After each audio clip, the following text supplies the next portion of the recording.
இட்லிக்கு வைக்க இல்ல வடகரி, இந்தியாவை போடுவானே கொத்துக்கறி. நீ சொன்ன வாக்கியத்தை தஞ்சாவூர் கோயில் கல்வெட்டுல வெட்டி வச்சிட்டு பக்கத்திலேயே நீ உட்கார்ந்துக்க. உனக்கு பின்னால வர்ற சந்ததிகள் அதை பார்த்து படிச்சு தெளிவா நடந்துக்குவாங்க. I am talking about the poor people. I am talking about the downtrodden people. They are not able to get the vadagari for the idli. நாலு இங்கிலீஷ் பேப்பர் மேய்ஞ்சிட்டு வந்து பிலிம் காட்டிய நீ. இட்லிக்கு வைக்க இல்ல வடகரி, இந்தியாவை போடுவானே கொத்துக்கறி.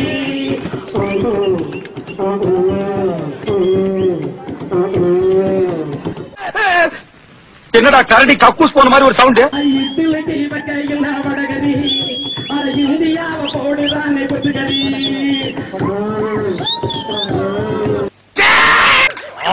மின்வெட்டு, இந்த நாட்டுல மின்வெட்டு பிரச்சனை. இந்த கூடங்குளம் அணு மின் நிலையம் அதை திறக்கணும்னு சில பேர் எதிர்ப்பு தெரிவிக்கிறாங்க. ஆனா லட்சியத்திமுக தான் இன்னைய வரைக்கும் நாங்க அந்த போராட்டத்துல போய் கலந்துக்கவே இல்லை. ஏன்னு கேட்டா நாங்க ஏத்துக்கிறோமா ஏத்துக்கலையா, நாங்க எதுக்கவும் இல்லை ஏத்துக்கவும். எத்தனா போற வக்கில்லாத நாய் லா பேசுது பாரு போடா.